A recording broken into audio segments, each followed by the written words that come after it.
Entre 1832 et 1846, Petipa a dansé dans les théâtres de Bordeaux, Nantes et New York.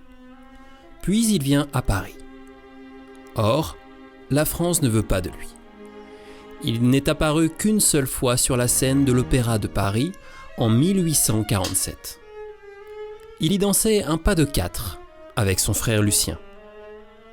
Puis, les portes de l'opéra se sont refermées sur lui, malgré les interventions de Lucien, alors premier danseur. La même année, il reçoit une invitation du directeur des théâtres impérieux pour être engagé comme premier danseur dans la troupe du Grand Théâtre de Saint-Pétersbourg. Le 29 mai 1847, un jeune homme élégant débarque d'un bateau dans le port de Saint-Pétersbourg.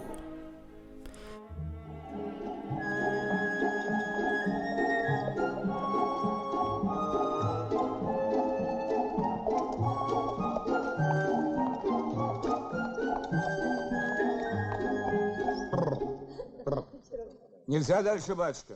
Улица загорожена. Работы ведутся. Господин директор императорский театров. 50 копеек. Capec. Ah, Capec, ça j'ai compris. Capec, j'ai compris. Voilà. Дай вам Бог здоровья.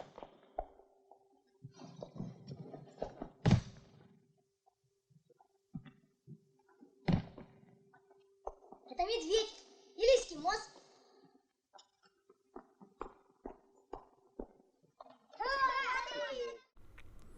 La cour de la Russie impériale était à l'époque la plus brillante d'Europe, et les tsars dépensaient chaque année des dizaines de millions de roubles pour le ballet et l'école du ballet.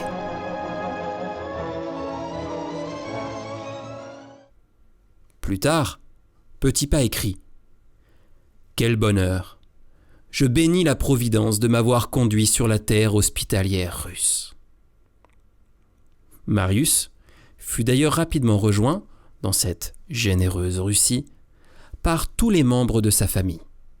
Son père, son oncle, sa tante, et même le fameux Jean qui, à Pétersbourg, se fit gantier.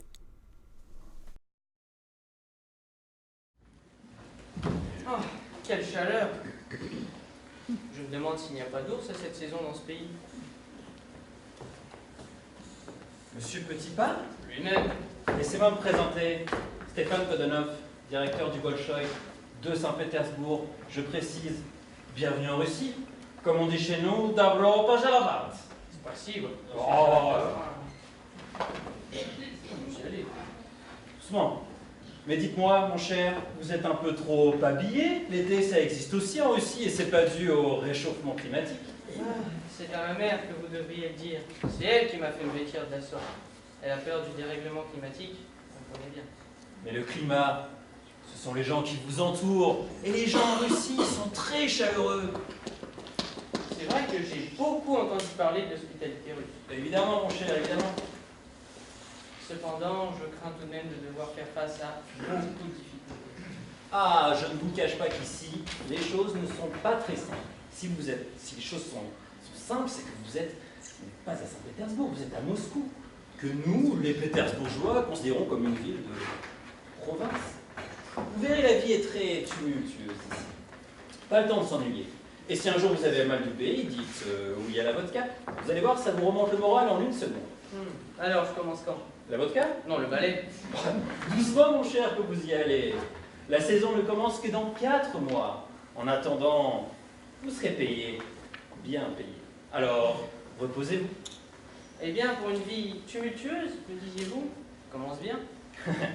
Vous verrez, vous verrez. En attendant, je vous invite dans une petite taverne pour déguster de bonnes petites choses bio et sans pesticides. Vous allez voir un vrai régal. Et l'ambiance, mon cher, l'ambiance.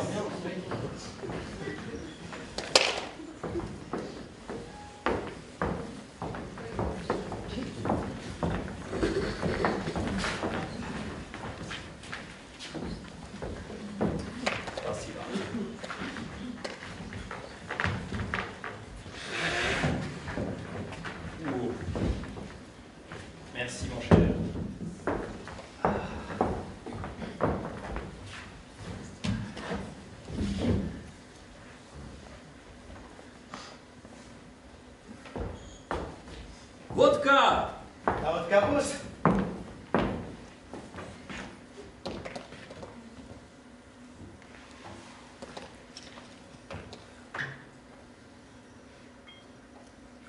Спасибо. Спасибо. Et maintenant, la surprise.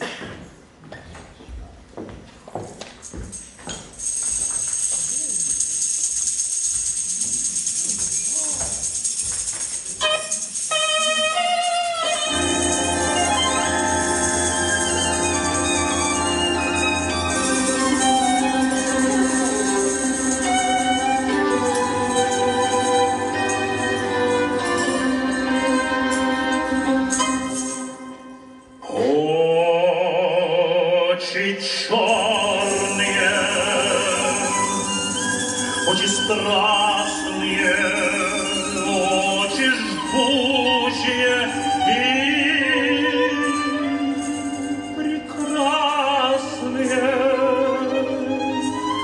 Как люблю я вас, как боюсь я вас, знать увидел вас, я бы не добрый